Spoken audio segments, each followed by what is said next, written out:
우리가 여기서 예배를 드리고 있는데 만약에 우리가 이렇게 큰 배를 타고 있는 승객이라고 생각해 보십시오. 이 배는 굉장히 길쭉해서 갑판 위에 모든 승객들이 올라와 있는데 한 1000여 명이 지금 갑판 위에 올라와 있습니다. 우리가 타고 있는 이 배는 암초 사이를 지나가고 있는데 배에서 암초를 받아보기가 힘드니까 승무원 한 명이 이렇게 꼭 배머리에 서서 이렇게 바닷물을 이렇게 내려다보면서 오른쪽에 암초, 왼쪽에 암초, 이렇게 이제 외친다고 생각해 보십시오. 자, 우리가 이렇게 배를 타고 있는데 승무원이 갑자기 왼쪽에 암초 발견 이렇게 외쳤다고 생각해 보십시오. 그럼 여러분, 우리는 다 간판 위에 있는데 그럼 우리는 무슨 행동을 해야 될까요? 왼쪽에 암초 이러면 가만히 이렇게 있으면 됩니까? 아니면 왼쪽에 암초니까 배가 이쪽으로 이렇게 오른쪽으로 기울어져야 되니까 우리가 다 오른쪽으로 이렇게 몰려가야 될 것 같습니까? 이것은요, 제가 만들어낸 이야기가 아니고 이제 유명한 교수님 중에 하버드에서 가르치는 심리학 교수님 한 분이 자기 심리학개론 첫 시간에 자기 클래스에 모인 학생들을 대상으로 이렇게 던지는 퀴즈들 중에 하나라고 그럽니다. 그러면 대부분의 학생들이 왼쪽에 암초 발견 이렇게 외치면 대부분의 학생들이 다 오른쪽으로 이렇게 옮겨간다는 거죠. 되시죠? 배가 이렇게 기울어야 되니까. 오른쪽에 암초 발견 이러면 모든 학생과 승객들이 다 왼쪽으로 옮겨가야 된다고 생각을 하는 거죠. 근데 이 교수가 이야기하는 것은 무엇이냐면 승객들의 오른쪽 왼쪽으로 움직임이 이 배가 암초 사이를 항해하는 것과 아무런 상관이 없다라는 겁니다.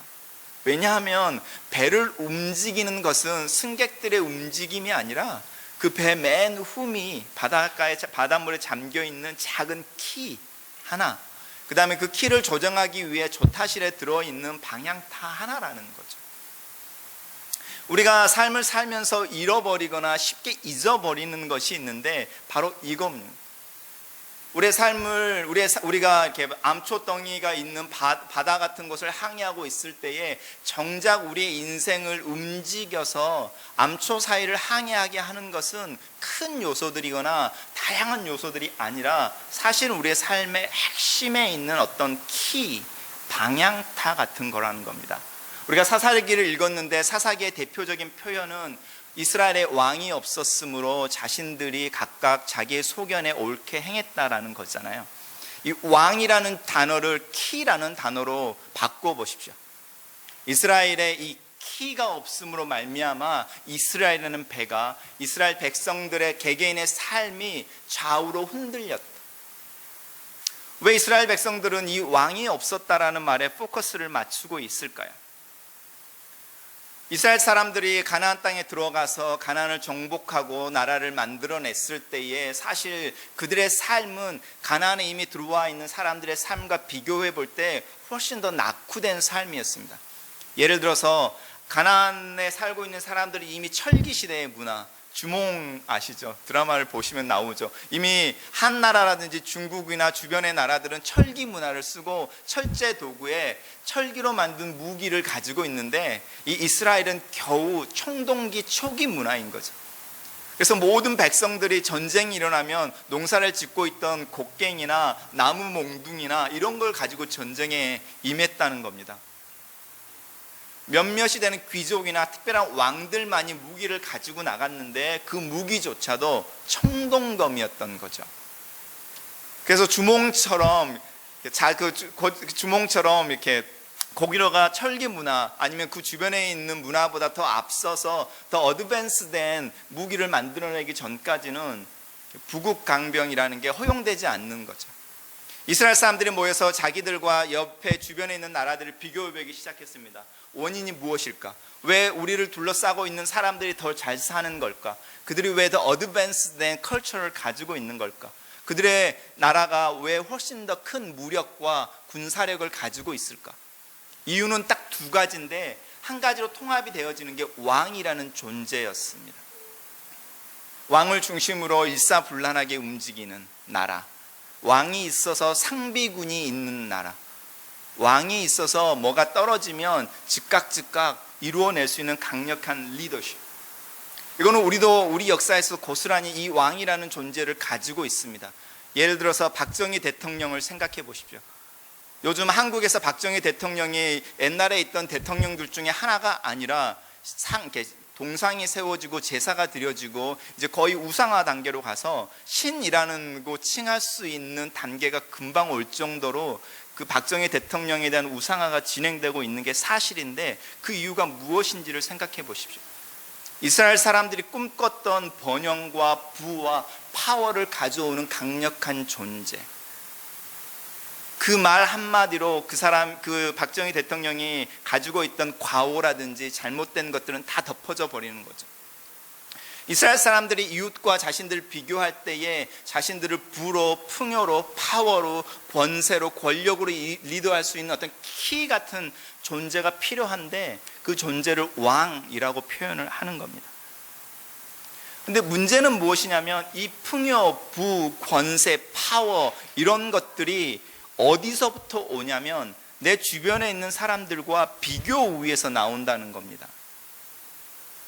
내가 내 이웃보다 더 잘 사는 것이 잘 사는 거죠. 내가 아무리 수천만 불의 돈이 내 뱅크 어카운트에 있더라도 내 주변에 수밀리언 달러들이 가지고 있는 사람들이 내 주변에 살고 있으면 나는요, 가난한 사람인 거죠. 내가 차가 수십 대가 있더라도 수백 대가 있는 사람들로 다 이렇게 싸둘려 있으면 나는 여전히 가난한 사람인 거죠. 이스라엘 사람들이 빠져 있는 오해에 헤어나지 못한 함정이 있는데, 그들이 가지고 싶어하는 번영, 부, 풍요, 행복은 여전히 누군가의 비교 우위 속에서 주어지는 거라는 겁니다. 그리고 그 비교 우위에서 우위를 선점할 수 있게 해주는 어떤 요소, 역할, 힘, 인물, 원리, 이런 거를 왕이라는 단어로 표현을 하고 있습니다. 근데 사사기를 통해서 하나님이 끊임없이 이야기하는 것은 무엇이냐면, 네 인생을, 이스라엘이라는 국가의 방향을 결정하는 키가 있는데, 그 키는 비교 우위에서 오는 게 아니라 네 마음속에 이미, 네 민족 속에 이미 중심에 붙어 있다는 겁니다. 배의 후미에 지극히 작은 판 하나가 전체 배를 운영해 가는 것처럼, 그 배의 후미에 보이지 않는 곳에 키 하나가 있어서 그 키가 네 인생을, 네 민족을 진행시키고 있다는 겁니다. 그 키의 이름이 여호와라는 거죠. 오늘 기드온을 통해서 기드온을 하나님이 처음 부르시는 장면인데, 하나님이 기드온과 씨름하는 요소가 바로 여기에 있습니다. 기드온이 지금 무엇을 하고 있는지 한번 살펴보십시오. 추수 때가 지났는데 7년 동안 미디안이라고 말하는 옆에 있는 가나안 부족의 압제를 받았습니다. 이 미디안 사람들이, 이스라엘 사람들이 그 추수할 때만 되면 올라와서 다 뺏어가는 거죠. 그래서 이스라엘 사람들에게 추수는 축제가 아니라 전쟁인 거고, 그리고 약탈인 거고, 그리고 가난해지는 겁니다. 그러니까 기드온이 무슨 일을 하고 있냐면, 추수를 해야 되는데 풍요 이렇게 노래를 부르면서 즐겁게 추수를 해야 되는 게 아니라 숨어 있죠. 어디에 숨어 있냐면 포도주 틀 안에 있는 겁니다. 포도주 틀 보신 적 있으십니까? 영화 같은 거 보면 포도 이렇게 따서 발로 이렇게 막 밟고 막 이래서 포도주를 따는 틀이 있잖아요. 그 틀 안에 숨어 있는 겁니다. 그 틀 안에 숨어서 밀을 깐다고 생각해 보십시오. 그러면 그 사람이 이렇게 뭐라 그러지? 타작기를 가지고 이렇게 두드리겠습니까? 우리가 마늘을 깔 때 쓰는 작은 통 같은 거 있죠. 마늘을 으깰 때 쓰는 거죠. 그런 작은 통에 이렇게 손으로 밀을 따서 거기에 넣고 비벼서 밀을 까는 거죠. 정말 초라한 모습으로 숨어 있는 이 기드온 앞에 하나님이 나타나셔서 기드온을 부르는데 강한 용사예요. 그러니까 기드온이 처해 있는 상황과 하고 있는 일과 전혀 반대의 이름으로 기드온을 부르고 있습니다. 그 이유가 무엇이냐면 다른 이유가 없죠. 하나님이 너와 함께 하심으로 너는 강한 용사다. 기드온의 모습들을 한번 살펴보십시오. 기드온의 낮은 자존감이 먼저 발견되어지죠. 내 아비는 므낫세, 내가 속해 있는 지파 중에 가장 작은 집, 그리고 나는 그 가장 작은 집안의 가장 작은 자. 이스라엘 사람들의 어쩌면 무의식 속에 숨겨져 있는 이 자존감, 낮은 자존감, 열등감, 우리가 그 표현을, 똑같은 표현을 이 사사기 앞에서 발견할 수 있습니다. 민수기에서 이스라엘 그 모세가 12명의 정탐꾼을 추려서 가나안 땅을 정탐하게 하고 왔을 때에 10명의 정탐꾼들이 그렇게 이야기하죠. 저 강 건너에 있는 땅은 하나님이 우리에게 주시기로 한 약속의 땅인데 정말로 풍요롭고 열매가 크고 사람이 살만한 곳입니다. 그런데 이미 그곳에 사람들이 살고 있는데 그 사람들과 우리를 비교해 보니 우리는 그들 앞에 뭐라고요? 메뚜기 같다고요. 그들의 밥이라고요.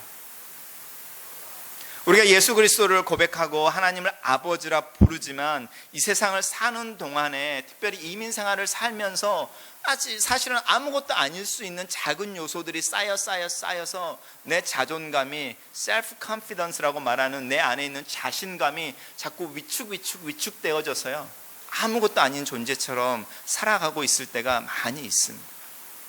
어쩌면 기드온처럼 우리 집안이 므낫세 집안 중에 가장 작은 자, 그 가장 작은 집안의 가장 작은 자가 바로 나라고 말하는 이 낮은 자존감, 그리스도인들 안에 숨겨져 있는 또 다른 짐 같은 거, 그 낮은 자존감 때문에 무엇이 나를 크게 만드는 거라는 걸 잊어버리는 거죠. 내가 큰 용사가 될 수 있는 이유는 내 안에 있는 능력, 내 손의 파워, 내가 가지고 있는 어떤 재물, 이런 것에 의해서가 아니라 내 인생 밑에 숨어져 있어서 사람들은 쉽게 보지 않지만 내 인생을 드라이브 걸고 컨트롤해 가는 어떤 파워 존재가 있는데, 그 키 때문에 내가 강한 용사가 되는 거죠. 두 번째, 이 기드온에게 하나님이 나타나셨을 때 기드온의 모습을 살펴보십시오. 영적인 패배감을 볼 수 있죠. 성경에 나와 있는 많은 이야기는 다 옛날 이야기입니다. 지금 내 삶 가운데 적용될 수 있는 게 하나도 없습니다. 우리가 이런 사람들을 실존적 무신론자라고 부릅니다. 많은 그리스도인들 중에 하나님을 아버지라 부르고 예수를 그리스도라 고백하지만 실제로 그들의 삶 속에서 고백되어지는 신앙 고백은 성경은 2000년 전에 기록된 낡은 책, 이스라엘의 역사에 불과할 뿐입니다. 그 하나님은 지금 현재 내 삶에서 아무런 일도, 아무런 역사도 하지 않습니다. 그 옛날의 하나님은 지금의 하나님은 아닙니다. 이런 고백이 우리의 삶 가운데 실제로 고백되어지는 거죠. 그러면서 하는 이야기가, 하나님이 우리와 함께 하시면 어찌 이런 일이 우리에게 벌어질 수 있겠습니까? 하나님이 우리를 버리셨습니다. 하나님에 대한 큰 오해를 가지고 있는 거죠. 이스라엘 사람들이 가지고 있는 하나님에 대한 큰 오해가 두 가지가 있는데, 하나는 하나님은 무서운 분이라는 겁니다. 입에 호루라기 물고 있는 심판처럼, 아니면 나에게 이렇게 교통 벌금을 물기에 있어 티켓을 끊기 위해서 나를 주시하고 있는 경찰관 같은 느낌. 그래서 귀에만 대면 호루라기를 불고 빨간불을 켜고 사이렌을 울려서 나에게 벌금을 때리고 벌점을 주는 무서운 경찰관. 하나님이 성경을 통해서 이야기하고 있는 첫째는 무엇이냐면, 사랑하는 자를 징계한다. 그러니까 징계를 당하고 있는 것과 버림을 받는 것은 다른 거죠. 우리가 자녀들을 키워보면 그런 것을 경험할 때가 있습니다. 혼을 내는 것과 그 아이를 내쳐서 너는 더 이상 내 아이가 아니야 라고 말하는 것은 질적인 차이가 있습니다. 때로는 우리가 아이들을 혼내기도 하고 아이들을 울리기도 하고 아이들을 어떤 그들이 가고 싶어 하지 않는 어떤 상황에 밀어넣기도 하고 캠프도 보내고 학교도 보내고 어떤 일들을 하도록 계속 도전하고 혼내키면서도 도전하지만 그 마음의 동기는 버림이 아닌 거죠. 근데 이스라엘 사람들이 하나님에 대해서 큰 오해는 뭐냐면, 버림받을까 봐 두렵다라는 겁니다. 성경을 통해서 하나님이 끊임없이 이야기하고 있는 것은 내가 너를 버리지 않는다, 내버려 두지 않는다, 함께 있다라는 건데, 이스라엘 사람들은 끊임없이 이야기하는 것이 무엇이냐면, 내가 이걸 하지 않아서 하나님을 기쁘시게 하지 않으면 하나님 나를 버릴 거다. 이것은요, 불신앙이 아니라 불순종 같은 거죠. 믿음이 약한 겁니다. 그러니까 믿음이 없는 게 아니고 믿음이 약한 거죠. 이 믿음이 약하면 어떤 일이 벌어지냐면 이쪽에 하나님은 한 손에 가지고 있는 거죠. 왜냐하면 이 하나님을 부정하면 벌을 받을 것 같으니까, 무서우니까, 매를 맞을 것 같으니까 하나님의 손을 놓지 못하는 거죠. 그러면서도 이 무서운 하나님이 내 삶을 인도해주고 나와 함께해서 나를 격려해주는 분이 아니라 무서운 분이니까 나는 또 다른 손이 필요한 거죠. 내가 원하는 부를 가져다 주고 내가 갖고 싶어하는 풍요를 벌여다 줄 또 다른 존재가 필요한 거죠. 그래서 이스라엘의 역사 속에서 한 번도 이스라엘은 하나님을 부인한 적이 없습니다. 그들의 역사 속에서 나타나는 거는요, 그들은 항상 양발을 걸치고 있었습니다.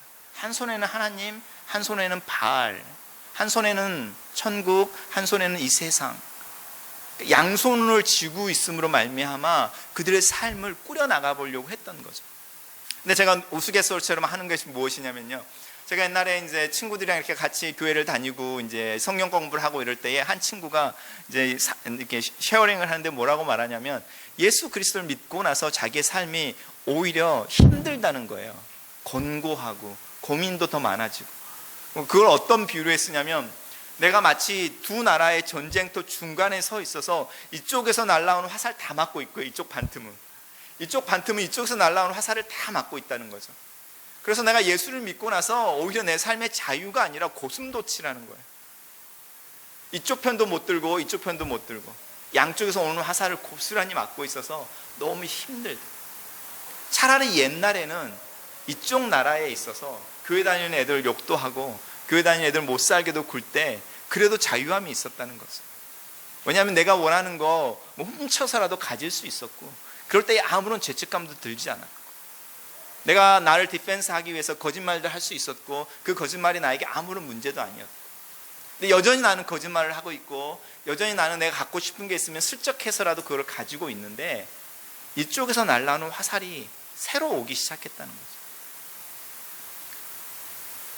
우리가 몇 주 전에 살펴봤던 것처럼 우리가 예수 그리스도의 제자가 되고 진리를 알게 되면 그 진리가 자유케 한다라고 말을 했을 때에, 이 말을 이 친구의 비유 속에 들어보면요, 우리가 하나님 나라라고 말하는 그 하나님 나라의 참호에 완전히 들어와 있다는 겁니다. 그러면 우리 등 뒤는 최소한 걱정을 안 해도 되는 거죠. 우리 등에서 누가 나를 향해 화살을 쏘거나 칼을 겨눌 사람은 없으니까. 그러면 내가 바라보고 내가 싸워야 될 대상은 바로 한 면으로 정해지는 거잖아요. 그 안에서 오는 자유함에 대한 이야기를 하는 겁니다. 이 영적인 패배감, 하나님을 믿지 않는 게 아니라 하나님을 잘못 믿는, 하나님을 믿지 않음이 아니라 하나님을 약하게 믿는, 믿음의 약함 때문에 오는 이 영적인 패배감이 고스란히 기드온에게서 나타나는 거죠. 그리고 이 기드온에 나타나는 이 약한 믿음이 하나님에 대한 오해와 나와 함께하지 않는 하나님에 대한 이야기를 하는 겁니다. 그런데 기드온을 부르시는 장면을 통해서 오늘 읽은 본문 이후로도 하나님이 기드온과 계속 씨름하는 게 있는데요, 그게 무엇이냐면 아니라는 거예요. 내가 너와 함께 있어. 네 삶이 내 손 안에 있어. 그래서 내가 네가 이미 미디안 사람들이 무서워서 포도주 틀 안에 숨어서 지금 비참한 모습으로 타작을 하고 있지만 너는 큰 용사야. 왜냐하면 내가 지금 말하는 거는 너에 대해서 말하는 게 아니고 나에 대해서 말하는 거예요. 이게 크리스찬 믿음의 가장 큰 요소입니다. It's not all about you. It's about me, God. 기도원을 향해서 그 이야기를 하고 있는 겁니다. 우리가 하나님을 향할 때 이 음성을 들어야 됩니다. 하나님이 우리를 향해서 너는 죄인이야 이렇게 말하는 것 같죠. 하나님이 말하고 있는 것은요, 당신에 대해서 말을 하고 있는 겁니다. It's all about me, God. 기드온이 그거를 깨닫는데 시간이 많이 걸립니다. 이 뒤로 하나님을 시험하는 장면도 나오고요, 하나님과 끊임없이 씨름하는 장면이 나오는데, 하나님이 이 씨름 속에서 기드온에게 계속 강조하는 건 무엇이냐면 나 때문이야. 네가 강한 용사인 이유는 너 때문이 아니라 나 때문인 거야. 네가 네 인생을 펼쳐나가서 미디안으로부터 이스라엘을 극복해낼 수 있는 이유 너 때문이 아니라 나 때문인 거야. 하나님 때문이라는 거죠. 그리고 기드온이 마침내 그거를 받아들일 용의가 있을 때에 기드온에게 하나님이 요구하는 한 가지가 있는데, 네 집안에 있는 신상들을 다 부시고 나에게 예배하는 걸로 시작하자. 왕을 바꾸라는 거죠. 양손을 쥐고 있던 거를 한 손을 버리고 두 손으로 나를 잡아, 이렇게 말하는 겁니다. 기드온이 그 말씀에 순종해서 아버지가 모시고 있던 다른 신상들을 다 부수고 하나님에게 예배를 드립니다. 그리고 하나님의 이름을 부르는데 그 하나님의 이름이 여호와 샬롬, 평화를 이루시는 하나님. 기도는 인재 전쟁의 시작인 거죠. 왜냐하면 자기가 스스로 하나님 앞에 서서 세대의 흐름을 거스르기로 결심을 한 거잖아요. 아버지가 이제 나와서 내가 섬기는 신을 대적해서 그 신상들을 다 부셨다고 집안에서 내칠 수 있는 가능성의 시작이잖아요. 모든 분쟁과 분열과 다툼의 시작인데, 기도는 하나님을 샬롬의 하나님, 평화를 가져오시는 하나님, 전쟁이 그치게 하시는 하나님, 만물들이 자신들이 있어야 될 위치에 있게 하시는 하나님이라고 고백을 하고 있는 거죠. 그리고 나서 기드온에게 사람들이 붙여주는 별명이 하나가 생기는데, 그 별명이 여룻바알, 바알로 기드온과 싸우게 하자. 무슨 뜻이냐면, 기드온이 하나님을 따르기로 결심을 했는데 내버려 둬보자. 기드온이 하나님을 따르기로 한 것이 잘못됐다면 기드온이 깨트렸던 신상들의 주인인 바알이 기드온을 내칠 거고, 하나님을 따르는 게 맞고 하나님이 더 세다면 하나님의 기드온을 사용하실 거라는 거죠. 보자. 이게 신약으로 넘어오면 무슨 이야기를 하고 있냐면, 예수를 주로 고백하는 사람들은 이 세상이 이기지 못하는 사람들. 그러니까 사람들이 뭐라고 말하냐면, 저들이 그리스도인 내버려 둬보자. 저들이 세상을 극복해내는지, 세상을 이기는지, 세상이 저들을 감당하지 못하는지 가만 놔둬보자.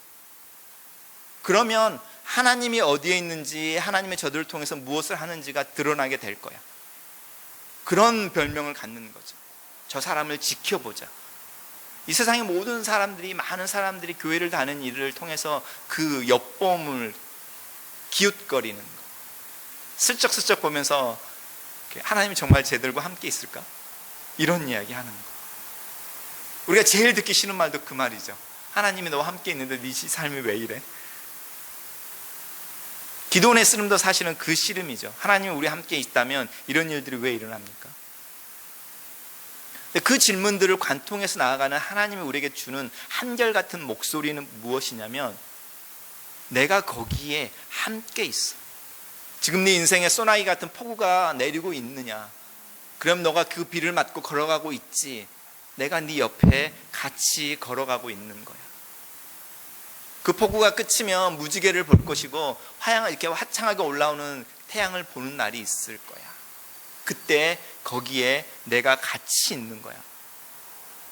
네가 비를 맞으며 폭우를 사이를 걸어가는 것도 내가 너와 함께 하기 때문이며, 네가 화창한 햇살을 즐기는 것도 내가 너와 함께 하기 때문이며, 세상 사람들은 이해하지 못하지만 네가 실패와 가난 속에서도 평안을 누릴 수 있는 이유, 하나님이 함께 하기 때문입니다. 성취와 부욕 가운데서도 겸손할 수 있는 이유, 내가 너와 함께함을 네가 알기 때문이다. 그래서 우리의 신앙의 가장 극치의 고백은, 나는 주님이 하라고 하신 일을 했을 뿐입니다. 기도를 통해서 하나님이 우리에게 주시는 도전은, 우리 손에 들려진 우리 인생의 키라고 말하는 것이 무엇이냐라는 겁니다. 기도원 시대의 사람들처럼 한 손에는 하나님, 또 한쪽에는 나를 정말로 부요롭고 평화롭게 하고 안전하게 해줄 거라고 생각하는 다른 어떤 거를 가지고 있을 거냐? 아니면 이 손을 버리고 온전히 두 손으로 하나님을 붙잡고 그분이 나와 함께 있다라는 그 고백으로 충분하다고 고백하는 삶을 살아낼 것이다. 기도원을 향해서 하나님이 도전하는 것은, 내가 너와 함께 있으니 너는 나를 예배하라. 나를 왕으로 삼으면 네 인생의 컨트롤을 하는 키, 무게중심을 잡아주는 방향타 같은 것을 가지고 있어서 내가 너와 함께 삶을 살아낼 것이다. 이 선택을 하게 되면 여룻바알이라는 이름처럼 네가 그것을 아는 날이 있을 거야. 결과를 경험하게 될 거야. 주변에 있는 사람들이 저 사람은 이 세상에 감당하지 못하는 사람이야 라는 고백을 하는 거를 들을 거야. 한국에 있는 친구와 며칠 전에 전화 통화를 했는데 이 친구의 고민이 무엇이냐면, 이 친구는 중3이 되는 아이들이 셋이 있는데 한국에서 지금 홈스쿨링을 하고 있거든요. 두 가지인 거죠. 미쳤다. 두 번째, 부럽다. 그런데 나는 그렇게 못해. 그게 그 친구가 자녀를 키우는 모습들을 보면서 주변에서 보이는 반응이라는 겁니다. 미쳤구나. 정말 너 대단하다. 그런데 나는 너처럼 못할 것 같아. 그게 교회에 있는 사람들이든 밖에 있는 사람들이든 사람들한테 들리는 거.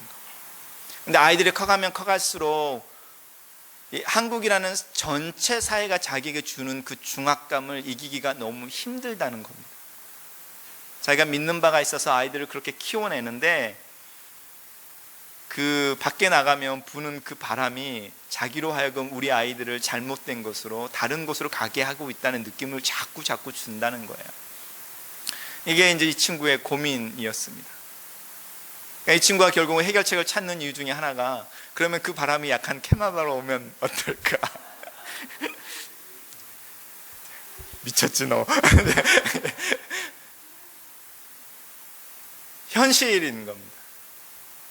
기도원이 처해 있는 현실이 현실인 것처럼 그 친구가 처해 있는 현실도 현실인 거고요. 우리가 처해 있는 현실도 현실입니다. 근데 아이러니하게도 우리가 처해 있는 모든 현실이 고백하게 하는, 요구하게 하는 한 가지의 소리는 하나님이 너와 함께 있으므로 하나님을 예배하고 따라갈래? 안 할래? 이거에 대한 도전은 서로 다른 듯한 현실인데 동일하게 붙여오는 부름인 거죠. 기도원에게 아이를 하나님의 뜻대로 키워보겠다고 홈스쿨링을 하고 있는 그 친구에게, 캐나다에 와서 이민생활 속에 조금이라도 뿌리를 내려보고 아이들을 이곳에 키우면서 하나님을 섬기고 싶어하는 우리들에게, 또 교회를 이루며 오타와의 복이 되고 싶어하는 이 사랑교회에게 똑같은 챌린지인데, 하나님이 함께 하심을 믿고 그를 예배할 수 있겠느냐. 그러는 중에 시간이 지나면 주변에 있는 사람들이 저 사람이, 저 교회가 세상을 이겼구나, 이기고 있구나 라고 고백하는 그 삶, 그 교회가 될 거라는 겁니다. 일어납시다. 그리고 하나님이 우리를 큰 용사라고 부르는 것에 아멘 이렇게 화답합시다. 그게 바로 우리 믿음이고, 하나님이 기도원에게 가장 듣고 싶었던 단어이며 우리에게 듣고 싶어하는 단어인 줄 믿습니다. 기도하겠습니다. 사랑하시는 하나님, 기도원처럼 우리가 얼마나 우리의 자아를 향하여 부정적이며 또 우리의 한계에 짓눌려 있으며 이민생활의 곤고함 가운데 자포자기하며 또 우울해 있을 때가 많은지 고백합니다. 하나님, 그렇지만 기도원을 찾아오셔서 강한 용사여 내가 너와 함께한다라는 그 고백을 듣습니다. 그리고 그 고백에 아멘이라고 우리의 손을 내밀어 받아들입니다. 하나님, 저희로 큰 용사가 되어지는 이유가 우리 자신의 능력이 아니라 하나님인 것 기억하게 도와주시고, 우리가 험한 세상을 살아가며 폭우를 지나가는 이유도 우리 자신이 아니라 하나님인 것을 기억하게 도와주셔서 하나님 앞에 핑계치 않고 하나님을 따라가는 저희들 되게 도와주시옵소서. 예수님 이름으로 기도했습니다. 우리 찬양하면서